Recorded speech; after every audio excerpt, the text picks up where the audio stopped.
Welcome to the course introduction for Next Wave STEM's 9th through 12th grade Automation and Manufacturing course. This course provides high school students with an introduction to automation and manufacturing concepts through hands-on activities. The course includes 15 engaging lessons with pre-made presentations, printables, sample projects, and lesson plans.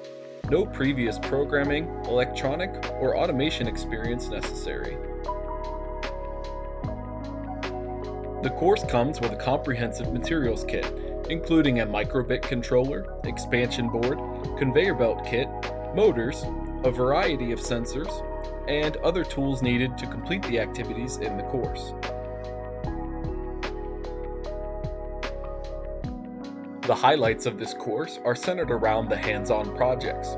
Students will explore the wiring and programming of a variety of sensors and motors, including light sensors, ultrasonic sensors, color sensors, collision sensors, and servo motors.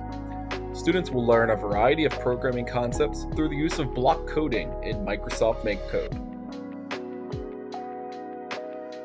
Throughout this course, students develop technical skills in programming, system assembly, and design, while also having opportunities to collaborate on developing creative solutions to complex challenges. If you would like to learn more about the Automation and Manufacturing course, or more of Next Wave STEM's offerings, please visit nextwavestem.com.